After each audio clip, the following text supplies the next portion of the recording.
शहरियों की दहलीज पर इंसाफ फराहम करने के लिए थाना कड़ियांवाला में खुली कचहरी का इनेकाद। DPO गुजरात, डिप्टी कमिश्नर और मेंबर पंजाब असम्बली ने शहरियों के मसाइल सुने।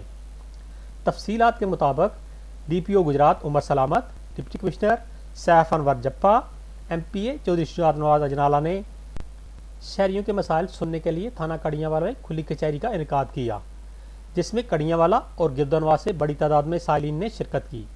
इस मौका पर AC गुजरात, DSP सदर सर्कल और SHO भी मौजूद थे।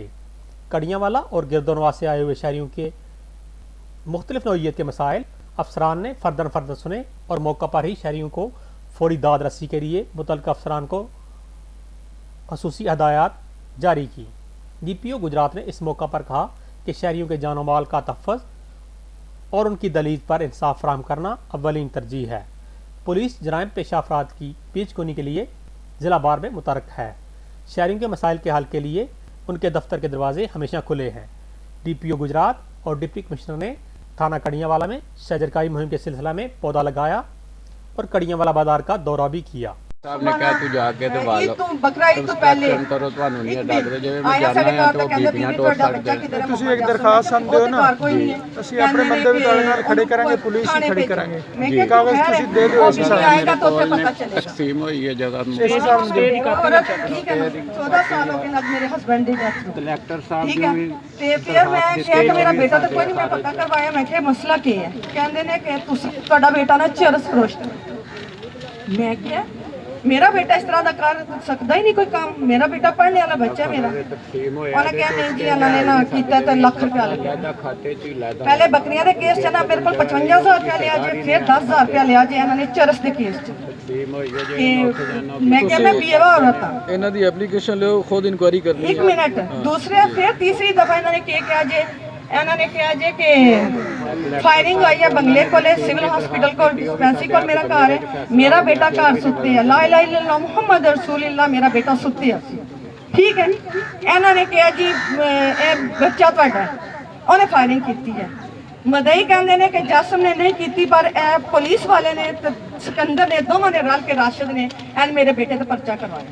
ठीक है फिर मेरा एक कजन आया जेलम तो, जिस टाइम वो कोठी आया ना उत्थे पुलिस का नाका लग्या सी, उन्हें ਉਹਦੇ ਕੋਲ ਪੁੱਛਦੇ ਨੇ ਤੂੰ ਕਿੱਥੇ ਜਾਣਾ ਹੈ, ਉਹਨੇ ਕਿਹਾ ਮੈਂ ਕੜੀਆਂ ਵਾਲੇ ਜਾਣਾ। ਕਹਿੰਦੇ ਨੇ ਕੜੀਆਂ ਵਾਲੇ ਕਿਹਦੇ ਘਰ ਜਾਣਾ, ਉਹਨੇ ਕਿਹਾ ਜੀ ਮੈਂ ਮੁਹੰਮਦ ਜਾਸਮ ਦੇ ਘਰ ਜਾਣਾ ਹੈ। ਕਹਿੰਦੇ ਨੇ ਮੁਹੰਮਦ ਜਾਸਮ ਨਾਕਾ ਤੋੜ ਕੇ ਗਿਆ, ਮੇਰਾ ਬੇਟਾ ਲਾ ਇਲਾਹਾ ਇल्लल्लाह ਮੁਹੰਮਦ ਰਸੂਲੁल्लाह ਸੁੱਤਿਆ ਸੀ ਉਸ ਦਿਨ। ਅੱਛਾ ਫਿਰ ਉਹਨਾਂ ਨੇ ਕੀ ਕੀਤਾ ਕਿ ਉਹਦੀ ਤਲਾਸ਼ੀ ਲਈ ਜੇ ਮੇਰੇ ਕਜ਼ਨ ਦੀ। ਜੀ ਭੈਣ ਮੇਰੀਏ ਤੁਸੀਂ ਇਹ ਦਿਓ ਨਾ ਇਹਨਾਂ ਦੀ ਐਪਲੀਕੇਸ਼ਨ, ਮੈਂ ਸਾਰੇ ਮਾਮਲੇ ਦੀ ਮੈਂ ਖੁਦ ਇਨਕੁਆਇਰੀ ਕਰਾਵਾਂਗਾ। ਡੋਂਟ ਵਰੀ, ਅਗਰ ਜ਼ਿਆਦਤੀ ਹੋਈ ਹੈ ਜਿਹੜੇ ਪੁਲਿਸ ਵਾਲੇ ਨੇ ਉਹਦੇ ਖਿਲਾਫ ਪ੍ਰੋਪਰ ਐਕਸ਼ਨ ਹੋਏਗਾ ਲੀਗਲ। ਅਗਰ ਦੇਖੋ ਨਾ, ਅਗਰ ਤੁਹਾਡਾ ਬੇਟਾ ਮਨਸ਼ੀਆਤ ਦੇ ਅੰਦਰ ਇਨਵੋਲਵ ਹੈ ਤੇ ਉਹਦੇ ਖਿਲਾਫ ਐਕਸ਼ਨ ਹੋਏਗਾ। ਅਗਰ ਨਹੀਂ ਪੁਲਿਸ ਨੇ ਆਪਣੇ ਵੱਲੋਂ ਕੋਈ ਗਲਤ ਇਲਜ਼ਾਮਾਤ ਲਾਏ ਨੇ ਤੇ ਉੱਤੇ ਪੁਲਿਸ ਵਾਲੇ ਜਿਨ੍ਹਾਂ ਨੇ ਜ਼ਿਆਦਤੀ ਕੀਤੀ ਉਹਨਾਂ ਦੇ ਖਿਲਾਫ ਅਸੀਂ ਪੂਰਾ ਐਕਸ਼ਨ ਲਵਾਂਗੇ। ਸਹੀ ਹੈ, ਮੇਰਾ ਬੇਟਾ ਅਗਰ ਜੁਰਮਦਾਰ ਹੈ ਤਾਂ ਉਹਨੂੰ ਸਜ਼ਾ ਦਿਓ ਜੀ, ਡੋਂਟ ਵਰੀ। ਠੀਕ ਹੈ ਪਰ ਇਹਨਾਂ ਦੇ ਖਿਲਾਫ ਹੀ ਥੋੜਾ ਸਰ ਇਹ ਬੀਬੀ ਦੇ ਪੈਸੇ ਵਾਪਸ ਕਰਾਓ ਜਿਸ ਬੰਦੇ ਨੇ ਉਹਨੂੰ ਕੋਈ ਪੈਸੇ ਲੈਣੇ ਸਨ। ਜਿਸ ਮੁਲਾਜ਼ਮ ਨੇ ਪੈਸੇ ਲਏ ਨੇ ਉਹ ਬੀਬੀ ਦੇ ਪੈਸੇ ਵਾਪਸ ਹੋਣੇ ਚਾਹੀਦੇ ਸਰ। 55,000 ਇੱਕ ਤੇ ਉਹ ਚਲੋ ਜੀ ਪਰਚਾ ਵੀ ਹੋਏਗਾ ਉੱਤੇ, ਜਾਂ ਇਹ ਪੈਸੇ ਵਾਪਸ ਜੀ ਉੱਤੇ ਪਰਚਾ ਹੋਏਗਾ। दूसरी जो मेन हमारा रोड थाना है, ये पर बहुत बड़ा बोर्ड लगा हुआ है कि यहाँ से हैवी ट्रैफिक नहीं गुजर सकती है। DCO साहब ने ये करवाया था, लेकिन उस पर भी इम्प्लीमेंटेशन नहीं है। आए दिन यहाँ पे अजाब बना होता है ट्रैफिक का। तीसरा टांडा रोड का ना, जी जी जी जी ग्राउंड क्रैश है जनाला से बाईपास है सर, अवेलेबल है बाईपास जी। और सर इंक्रोचमेंट है बहुत ज़्यादा टांडा रोड के ऊपर। टांडा रोड पे हर दुकानदार ने रेडी पान को किराए पे आके अपनी जगह दी हुई है, जो उसके लिए सर अनफॉर्चुनेट पिछले 8 साल से अजमेर ताजरान का कोई भी करिंदा नहीं है। अब्दुल हमीद वर्षा भी हैं, लेकिन कुछ उस हिसाब से एक्टिविटीज़ नहीं हो रही, जीरो है। ये इस हिसाब रिजेक्ट कर लेते हैं और ਕੀਤਾ ਅਸੀਂ ਜ਼ਖਮੀ ਹੋਏ। ਮੇਰਾ ਬੰਦੇ ਸਾਡਾ ਨਤੀਜਾ ਵੀ ਇਹਨੇ ਨਾ ਲੈਣ ਦਿੱਤਾ, ਉਲਟਾ ਸਾਡੇ ਤੇ ਪਰਚਾ ਕਰਾ ਦਿੱਤਾ। ਬਜ਼ੁਰਗੋ ਇਹ ਦਿਓ ਨਾ ਐਪਲੀਕੇਸ਼ਨ ਮੈਂ ਕਰਵਾਣਾ ਹੈ। ਮੈਂ ਐਪਲੀਕੇਸ਼ਨ ਲਿਖੀ ਹੈ, ਮੇਰਾ ਬੰਦੇ ਲਿਆਂਦੀ ਹੈ। ਸਰ ਮੇਰੇ 5 ਮਹੀਨੇ ਪਹਿਲੇ 2 ਭਾਈ ਕਤਲ ਹੋਏ ਖਾਨਪੁਰ ਖੋਖਰਾਂ।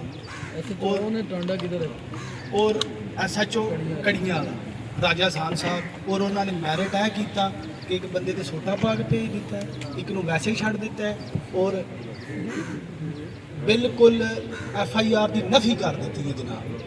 ਮਿਹਰਬਾਨੀ ਕੀ ਔਰ ਇੱਕ ਸੈਕਿੰਡ ਮੈਂ ਤੁਹਾਨੂੰ ਉਹਦਾ ਲਿਸਟ ਵੀ ਭੇਜੀ ਸੀ ਸਰ ਕੀ ਬਣਾਇਆ ਕੀ ਹੈ ਬੰਦੇ ਪਕੜੇ ਵੀ 216 ਕੇ FIR ਇਨਸ਼ਾਅੱਲਾ 15-20 ਦਿਨ में ਬੰਦਾ ਗ੍ਰਿਫਤਾਰ ਕਰਨਾ ਹੈ ਹਰ ਸੂਰਤ ਸਰ ਨਹੀਂ ਮੈਨੂੰ ਇਹ ਦੱਸ ਜਿਹੜੇ ਮੈਂ ਤੁਹਾਨੂੰ ਉਹਦਾ ਲਿਸਟ ਭੇਜੀ ਹੈ ਪਰਸੋਂ ਜੀ ਸਰ ਉਹਦਾ ਕੀ ਉਹਨਾਂ ਸਰ ਬੰਦੇ 216 ਕੇ FIR ਦੀ ਪਕੜ ਲਿਆ ਰੇਡ ਬੁੱਧਾ ਦੀ ਪੁਲਿਸ ਜੀ ਸਰ डेली रेड कर राइट सर एक हफ्ते का बिल्कुल टाइम है डेली रेड कर सर मैनू पता चलना चाहिए कि कोई पुलिस एक्शन कर रही है उन्होंने भाई मर्डर हो गए जरा खड़ी हो गई राइट सर पुलिस ने कुछ नहीं किया सर इंशाल्लाह